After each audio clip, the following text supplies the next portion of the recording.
So, you want some help learning how to build a harmony? Let's go ahead and do that. First things first is, what is a harmony? A simple definition of a harmony could be chords that complement the melody that by adding either contextual, emotional, or just general artistic value.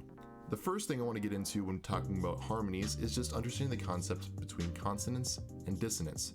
Now, if you're subscribed to my channel, you might have noticed that there was a short posted about this earlier this week.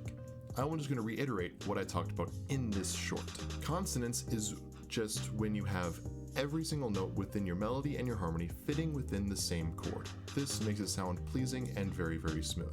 When you have dissonance is when at least one note does not fit within this. This creates a bit of tension. Now, both have their uses. Within consonance, you can have too much, and this is almost like when you have your hero just winning all the time without any sorts of consequences. It creates a really boring story, and as a musician, you're trying to create a story through music. With dissonance, it's almost like when you're in a horror movie and you're just never able to calm down between scares. It just creates boredom again. So, it's important to balance these out. You can add in dissonance to create interest within your music that is then resolved through consonance. The next concept we want to talk about is the difference between a major chord and a minor chord. Some of you may already know this, but for those of you who do not, here it is. Within any particular key, you have a corresponding scale. So in the key of C major, you have the C major scale. Within the C major scale, if you look at the first, third, and fifth notes in this scale, or the first, third, and fifth scale degrees, you have C, E, and G in that order. This creates a major triad, which is another word for a 3-note chord. As a fun fact, a dyad is a 2-note chord. And so, if you have a 3-note chord of C, E, and G, this creates a C major chord or triad. Now, the same thing can be said for a minor chord.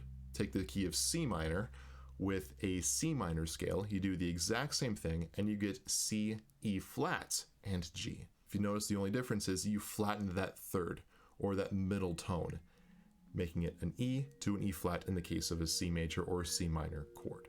Now, the next concept I want to talk about are non-chord tones. These are going to appear more within your melody. And again, if you're subscribed, I did make a short about this earlier this week. But again, I will just reiterate. There are two different types of non-chord tones that we are going to talk about. Those are passing tones and neighbor tones. And again, these are going to more appear within your melody. Now, a passing tone is when you have a note that appears between two chord tones. So again, within the key of C major, if you're playing on a C major chord, a C and an E are two chord tones. If you have a D that appears in between those two, you have a passing tone. So another definition for a passing tone is when a note appears between two chord tones that are moving up by step or down by step. Now, a neighbor tone is when you have a chord tone that steps away either up or down to create a neighbor tone. And then it simply comes right back up into that same chord tone. So a C to a D back to a C, or a C to a B back up to a C. That B or that D is your neighbor tone. Now getting to actually building your harmony, knowing that all the knowledge that we just gotten to up to this point is to find chord tones within your melody. So for example, we're going to use this melody that I have just slightly altered from the video from how to make a melody. If you want to learn how to write a melody, go and click right up here in the cards right here, and I have a video going over that. If we find the chord tones within each of these initial downbeats, more or less, or these three sections, we have right here a C major chord, right here a G major chord, and then we're going to finish on a C major chord. Simply just two chords. And we're just simply going to build notes around those chords. Hi, Editing Kevin here, and I noticed while editing this that I did not explain this well whatsoever. My script actually had a pretty good explanation, however, I just never said it. So that's why I'm here. So instead of just saying add in notes, which seems really like horrible advice, I would simply add the other chord tones for whatever chord in your harmony you're trying to build. Take, for example, this G chord. If you're going to try to build this G chord and you have a B in your melody, your harmony could have a G and a D, and you will be just fine with a G chord harmony.